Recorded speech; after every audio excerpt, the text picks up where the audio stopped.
there, it's Kevin with Gone Rogue Games here with box opening. I have not done a box opening on this channel for quite some time, but I will oblige everyone and finally get back to doing some box openings. Hopefully in the future we can do these lives and I can have more of a hangout experience with everyone while doing this. But this one is for a patron. This is for Tabian, the Obsidian Flames.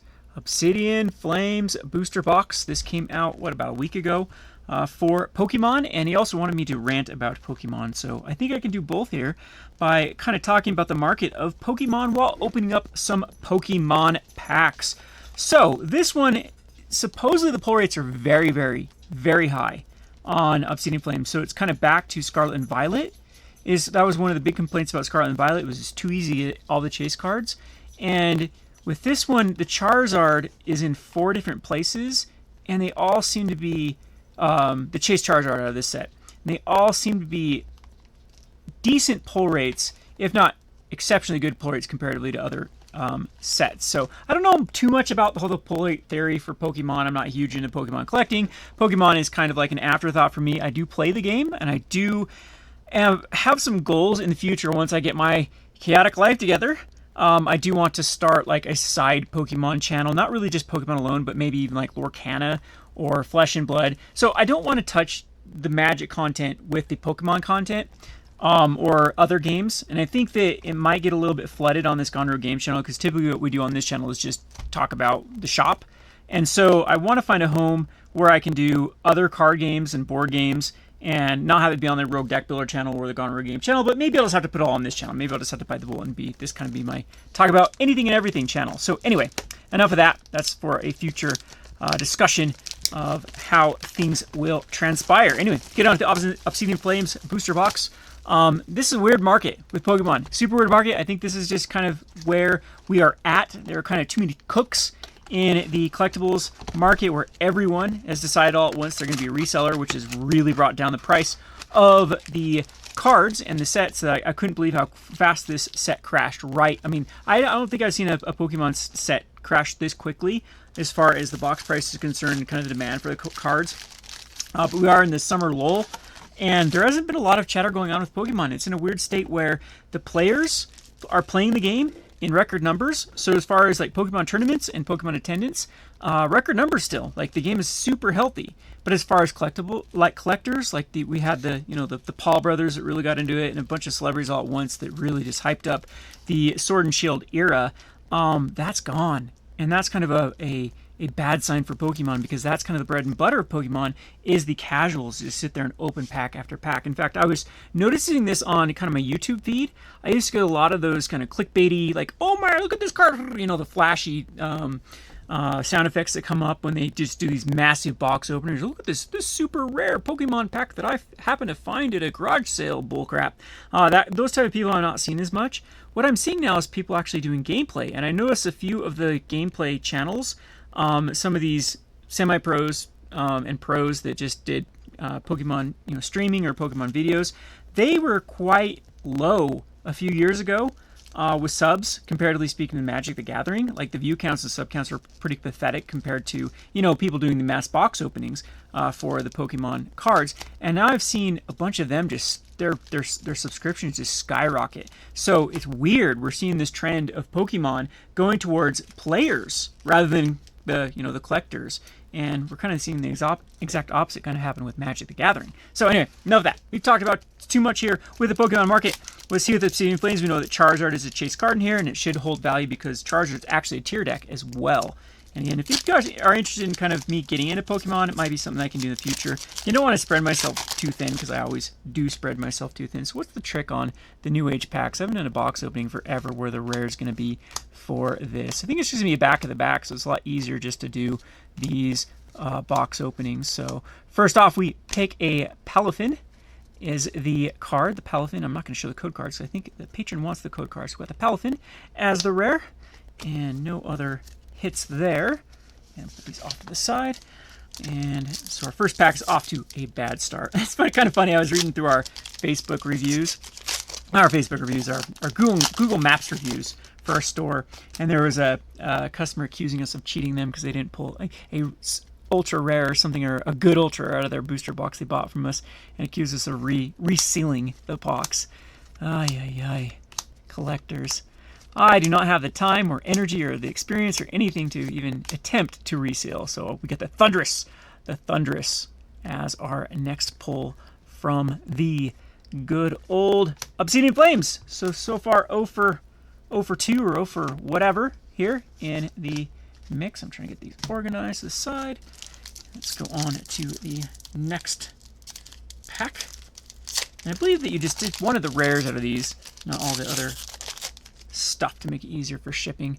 So that's one thing about Pokemon. Typically that's all that's worth money is going to be the Ultra Chase cards, and then everything else is going to be kind of lackluster. Oh, there's our first EX, is going to be the Toedscruel. The Toedscruel with the protective mycelium. So prevents all effects or attacks used by your opponent's Pokemon, done to all of your Pokemon that have energy attached to them. That's actually kind of cool. And that can be from the bench. It doesn't have to be from the active, right? I'm pretty certain. That's actually a cool card. I wonder if it's plays. Again, I've played Pokemon since Scarlet and Violet. I haven't even played Pokemon during Paldea much. We did the Paldea kind of pre-release and League surrounding it, but I haven't played any constructed or even updated decks from then. So take it for a grain of salt of what I know about my Pokemon experience post Scarlet and Violet. But I do know I did check some deck lists out before doing this. Saw that there was Charizard from the set that is seeing play. So I personally play a Darkrai deck. So Darkrai is my jam. And I guess Mew is on the up swing again. There were some good finishes with Mew, and Darkrai is really good against Mew as it is dark, and it can basically all the Pokemon in it can one-shot Mew. All right, so we are having a Cleffa as a trainer gallery, and pretty cool. You draw until you have 7 cards in your hand for the Grassy. That's kind of cool. That's a cool little ability right off the bat with the Cleffa. And the rare is the Claydol, which is not what we were looking for. At least we got a trainer's gallery or a full art or whatever they call those out of that pack. Next up, we have 2 packs that are stuck together. Maybe that is a good omen. Maybe it's the bad omen. We will never know until we open it. We got the Rockruff. Always like the dog Pokemons. And Serena. That used to be a good card back in the day. And our rare is going to be, hey, there's my boy. There's Darkrai, which is not the correct Darkrai. The Darkrai I like to use is from, what, Brilliant Star, somewhere in there. But move all energy from your Pokemon to your bench Pokemon any way you like. So you can actually get ready for this guy to get knocked out and move all the energy over to something else that can do a big hit. Kind of a cool card. I don't know if it'd go in. It is a basic, though. It's kind of neat. You actually can, sleep the first attack and then get 2 energy attached to it and then attack a big attack and then just move all the energy over and then it can die. I guess. I don't know. Kind of cool card. Again, Pokemon is actually seeming kind of neat as for my kind of brewer gears. As if many might know where my background came from, doing the store and kind of running this Patreon service, is I actually used to play Magic semi-competitively, and I did a video channel called The Rogue Deck Builder, where I just chose cards that were off the beaten path for Magic the Gathering and tried to build decks around them. And I'm actually thinking Pokemon has a pretty big need for that, because everyone seems to get into tier decks, and it seems that some of these cards, like a lot of these cards, are actually quite usable, because in Pokemon, it's really the trainers and the item cards that are more important than the actual finishers you use as far as the Pokemon. So, of course, some Pokemon are just going to be better than others, but I think you can make most Pokemon actually viable. And it's quite fun to make, bad cards. See how good you can make like a bad Pokemon with the right trainer package and card package just around it. So we got a Toxicity there, and nothing else in there. So on to the next pack. Let's just get these cool cards out of the way at the first. The Tabulb, Numel, Mawile, Team Stargrunt, Altara, Mawile. Man, did we just pull 2 of them in the same one? The Electric, Smoliv, and Togekiss. Just a Togekiss. Nothing special. This pack is going to have my DNA on it. Didn't want to open up. I had to use my teeth. We have the Magneton. So, yeah, let everybody know in the comment section how well you like these box openings. I can always do these Patreon box openings. I think it'd be a lot more fun doing it live, as we can just kind of crack packs and talk about nothing here. We have Gita, which is a rare, huh? Search your deck for 2 basic energy cards and attach them to one of your Pokemon, then shuffle your deck. During your turn, this Pokemon can't attack. Interesting, though, because anything that has any sort of abilities... yeah, because you can actually attach it to... Search your deck for up to 2 basic energy and attach it to another Pokemon on your bench. And then if it has any abilities, like move them over. Man, this is actually a pretty cool card. I think it's a one-of. I definitely want to be like a one-of in my Darkrai deck. Interesting with Gita. So, anyway, going back to kind of the rogue deck builder with Pokemon, that's what I started doing when I started playing Pokemon is finding, what I do is any of the Pokemon that I have left over from a league. How we do leagues at Gone Rogue Games is you just open up your build and battle and then play it like you would a normal pre-release, but then every time you lose, there's this Sizar, you get to add a pack to your mix. And then every week you also go to add a pack to your mix so that the pool gets built up and up. And we're thinking of the next league that we do over here at Gone Rogue Games. We're going to actually allow a trade league where you can trade commons and uncommons to other people in the league. You just can't trade rares. And that way it doesn't become whoever's the best trader. It just becomes, it's not as much of a feel bad if you open up like an EX that needs an evolution. You didn't get the evolution. It's a common. You've opened up pack after pack after pack and can't find that common. But anyway, for kind of the rogue brewing for Pokemon is I would end up with like some EXs that were really good for a league, but not good for constructed play. We got a Palafin there. And then I'd try to like upgrade it to what it would look like in a actual constructed play. And that's how I started messing around with Darkrai. I didn't even know that Darkrai was like on the verge of being a tier deck, but then I tuned the crap out of Darkrai and it was kind of fun. So Pokemon is actually not as bad of a game as I thought it was. It's kind of a good place. I tried it a couple years ago, like 2 or 3 years ago, and hated it because there was a lot of lockout decks and just stupidity. And there isn't as much of that kind of stuff. I mean, it's no Magic to me, but it is enough different from Magic that it scratches a different itch.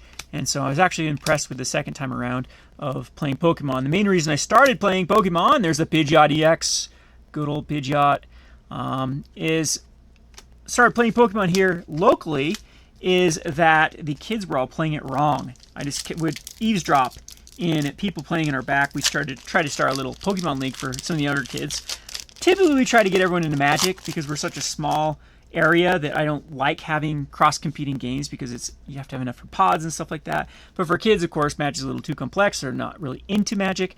And, yeah, so anyway, I'd always eavesdrop in on people playing Pokemon, like, they're not playing it right. So I finally learned the rules correctly and went back and started, playing and teaching everyone how to play correctly for Pokemon. It's actually impressed, like I said, the second time around of how fun the game was and what a nice little change of pace. I don't think I could play the death of it like I do Magic the Gathering because, again, Magic is just super fun to play, super fun to build. Like, the entire experience around Magic, collecting, playing, building decks, limited, constructed, all of it, I think you get a lot more out of it than what Pokemon has to offer. But that doesn't mean Pokemon doesn't have any bit of enjoyability, is that a word, to it or not. You can't have any enjoyment from Pokemon. I actually had a lot of fun, and I think I'm up to like 6 or 7 constructed decks right now for Pokemon, which is insane too because you go through so many Nest Balls and Battle Pass VIPs that you think they'd be worth more because my store always completely runs out of them, and then you just see online and there's like hundreds of sold per day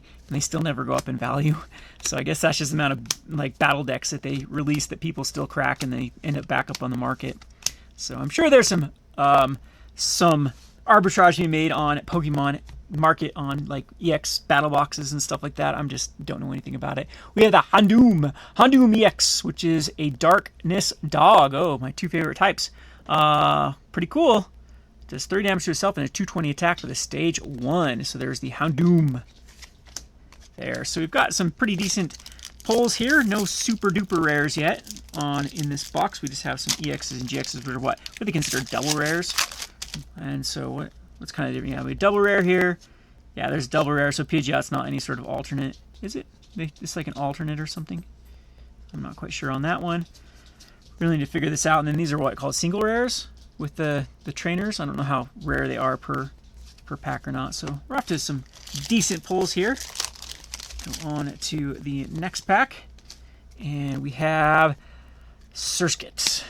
So remember to leave me a bad comment on Google Maps if my box opening did not pull something good for you, because we obviously are cheating here. We're obviously resealing. So you have another Gita. And I'm curious how much Gita sees play, if Gita sees any play, because using a trainer is pretty important even in my Darkrai deck. You probably don't want to, have to run a Gita in the place of something that, could be a finisher or like a boss's order or something, or a professor's research. So let's go on to the Poppy! There we go. There's our first double rare. We have Poppy, as I am so bad at going off camera here with cards. We have good old Poppy, which allows you to move 2 energy from one of your Pokemon to another one of your Pokemon. Again, very similar to Gita here with like moving these energies around, which is actually quite cool because this is another card that I think would go good in my Darkrai deck because you do need to get the energy on the right stuff. And you have a lot of way to get energy on your bench. And we have another Toadkiss. And a good old energy. Another thing that I found interesting, it seems like Pokemon Basic Energy bulk rates have gone back up. There's some places that are paying more for the basic energies, which is crazy because that was a dead market for quite a while. So I've been just thinking about bulk markets. I don't know, it's just really where Commander Masters is the big thing. That there's a Lechonk. Good old Lechonk. I'm off again. Lechonk there. Commander Masters has wiped out so much money for just everyone, stores, players, and so everyone's like, oh, how can I recoup some of this cost? I was going back in the day. I used to do a lot of like bulk selling, and buying bulk collections, finding stuff, and making little profits here. It's a ton of work, and what you end up to is a lot of stuff that is just what's called true bulk. And so even like buying Pokemon collections, you end up with so much basic energy, and you end up with a lot of this type of stuff. And I was kind of researching some ways that people are selling it, and I'm actually surprised at the bulk rates on both Pokemon cards themselves as well as things like bulk energy or even basic lands from Magic has gone back up, which I don't know, maybe is just showcasing a little bit of inflation happening where prices are just adjusting according to inflation, or there's just that much demand for the real casual crowd. That's who usually buys the bulk to actually kind of want this stuff. So Pokemon's been weird. I remember back in the day, Pokemon Energy would go for like 5-10 cents a piece, which is just absurd. But anyway, there's money in anything if you just want to try to squeeze every last drop out of Pokemon bulk or even Magic the Gathering bulk. It can be done probable, but after watching all the videos, I'm like, man, that's a lot of work. I'd rather do something. I'd rather go mow lawns. You'd make more money per hour doing that than you would, really squeezing it out. I get it. It's all about managing collections, and we got another Darkrai, beautiful Darkrai here and stuff. And for some people, it's super, super fun to see what they can, turn, trash into treasure. But man, oh man, it seems like a ton of work. Eventually, that's what I like to kind of partner up with, is someone that is really good at like moving bulk, selling bulk, doing kind of the online presence, and then I can be more of go back to the role of doing videos and being a personality and looking for bigger deals, that type of stuff. So anyway, maybe in the future I will find the right personality to pair with that we can add to the Gone Rogue team. We got an Entei here and whatnot. You have to be a super organized personality. You got to be super like on the ball, focused. You got to be good at just repetitive tasks. All those things I'm weak at. All those things. In all honesty, that's what I've done a lot of soul searching, and I'm kind of kicking myself for letting go of my. I had 35,000 subscribers at one point on Rogue Deck Builder. It's now down to 30,000 just because of natural decay of closed accounts and whatnot. In all reality, I probably only have a couple thousand active people that watch the channel. And I thinking back of what I actually enjoyed the most about doing YouTube videos and content. It was really interaction and just kind of entertainment. The social aspect of it is what I found the most fun and most enjoyable. And here at the store, same thing. Yes, I've turned into the real grindy accounting, that sort of nonsense that surrounds moving money, that surrounds business, which I do like that aspect of business. But the main part, what I like about a game store, is just talking to people about games, showing people games, that sort of stuff. And I miss it. And I'm just realizing how much I have missed, like doing videos, and where it turned into a rat race at one point, to where it's like, oh, I gotta get this video out, or otherwise I'll lose my. Oh, we found the Charizard.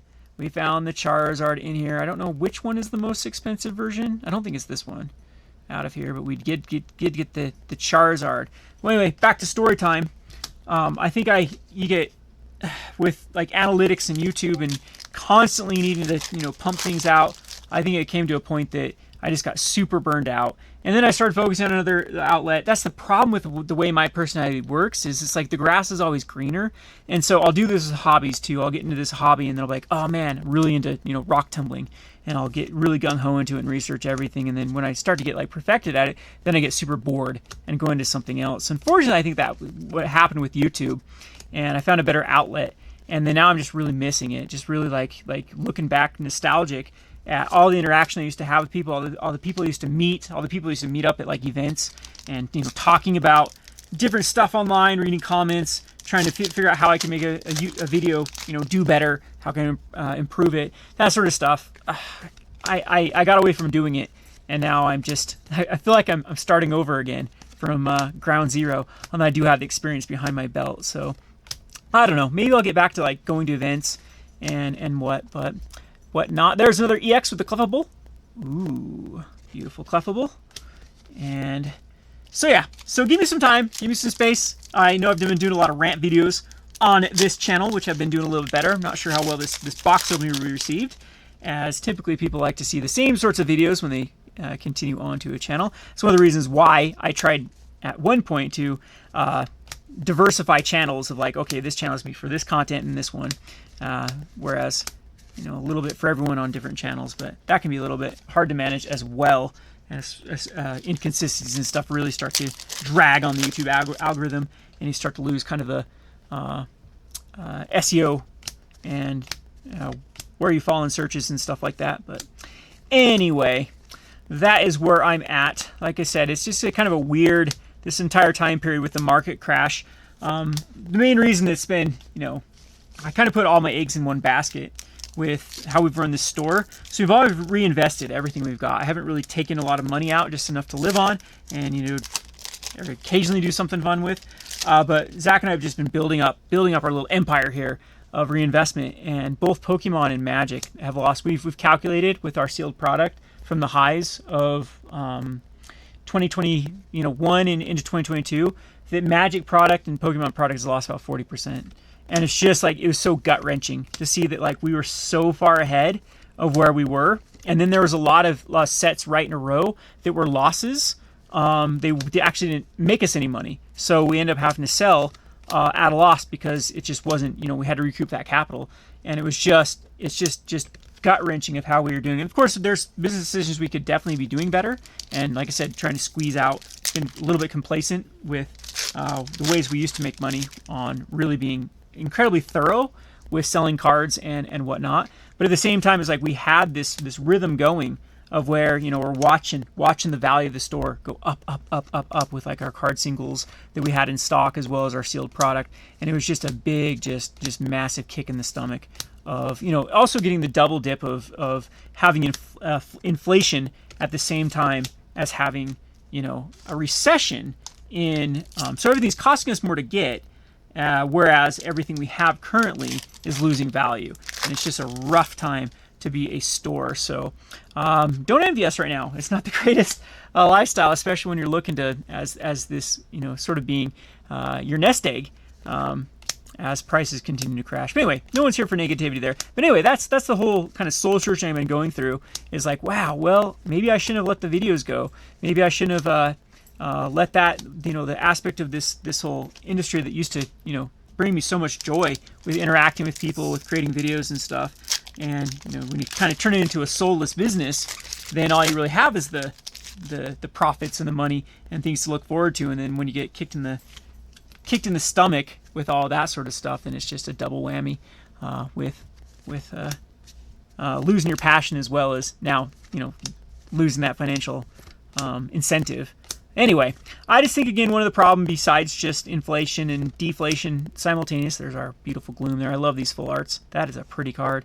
One of the other problems is, like I said, there's too many cooks right now. There's too many people that are wanting to be stores, too many people that are reselling, too many people that are like, I'm going to make this a career. And there's a lot of them that just have no business being in this business. I don't want to sound like, well, why should I be able to do it and no one else should be able to do it? Well, it's because when you invest in the community, invest in infrastructure, when you have something like that, it just makes sense to also pair it with something like this. It's just kind of I don't blame a lot of people that want to get out of a dead-end job or whatever, but the problem is when so many people get it gets saturated with that is no one makes money, and then it ends up being like a total loss for everybody. So anyway, maybe we'll get back to talking about Pokemon here. So yeah, Pokemon Future. The one thing about Pokemon is it always historically has recovered. We've been through this before with kind of these lulls, and the one big takeaway from this Pokemon market is the player base as far as playing the game is massive. And it's same thing when I'm looking at Magic data. Things are moving, like competitive cards are moving. It just seems like the 1-2 punch again of there's too many people surrounding the like going to a restaurant and there's too much wait staff and there's too many cooks and there's too many managers and there's too many, and even though the restaurant's full, even though you've never had so many people at the restaurant, it's just overstaffed with people surrounding the business end of it. And so we need like more consumers, more end consumers, and less product and less people trying to be the money man in here. And that's kind of the big problem with collectibles at the moment. And that definitely should fix itself out. One of the reasons too is that, we're getting so pathetic, like wages for jobs. There's another Poppy, and we see Poppy's a full art in another. So it's like a kid full art version. And now we have like another full art version. Yeah, there's 2 full art versions of Poppies here. So anyway, back to my discussion about it, is that like wages for kind of the low end jobs, like the warehouse jobs where I came from, they became so pathetic compared to the cost of living that it's like, you know what? Well, if I can't make money there, if I'm not actually making good money here, then I'll grind on this sort of stuff, or I'll put my hat in the ring and try to, and collectibles were so insanely profitable at one point during the pandemic that it was impossible to lose money. And I think it's just come back down to earth. And I think we're going to have to go find out the hard way that, all these people that are trying to do this out of their basement or, trying to do this as part-time, it's just not going to be worth the effort. So I think that it can get back to where, things can become profitable for the rest of us. So anyway, Melmetal EX. We got on the other EX here in the form of the Melmetal. And I don't want to discourage people to or try to be insulting. If that is like your gig, if you like to, do a part-time or side side grind with collectibles, more power to you. What I'm really referring to is all the people that had nothing to do with collectibles that started to get into it. Like, people will do this with anything. They'll do it with, bath soaps if it makes a buck of restructuring, reselling bath soaps. And so they're in this market right now with no, passion towards it. And, again, they don't really care about flooding or affecting it in any way. And it's kind of the manufacturer kind of printed into that as well. So there's a lot of just product that I think that just needs to, go through its life cycle, get back in the market. And manufacturers need to realize that how much of this actually affected it, and they need to readjust accordingly. Alrighty, that's why I think they should support game stores, because it goes to the right line. I'm seeing the gold card there in the very back. So maybe our last pack will actually have a big hit. Let's see what it is. Oh, sad face. The secret rare out of this is the basic energy. So I obviously repacked and resealed this. And because I wanted to take, what's the most expensive card in this? Isn't it Charizard in here? We did get one of the Charizards in here. We got another Gita. But you got the basic energy as the secret. So, not a bad box opening with this one. We got the we got the good old Charizard. A few other EXs here. Some of the full art of the Poke trainers. So, all in all, not too shabby, but that's kind of a sad hit there with the fire. What do these usually go for? Like a couple bucks is all these days? So they've done them with like every set. Anyway, kind of a rambling long box opening as I got to, I don't know, just point and shoot and talk about life, liberty, the pursuit of happiness. Follow your dreams, kids. What type of advice do you want? Is what it is. Anyway, hope you enjoyed this box opening. If you do want me to open up product for you on camera here, you can always send me a message on Discord, and I'd love to crack some boxes for you. And as I get more time to kind of do this and get back in the swing of things and making video, I think I'll get more comfortable and being able to start doing this more on a regular basis. Anyway, I hope you enjoyed this video. This has been Kevin with Gone Rogue Games. Thanks for watching.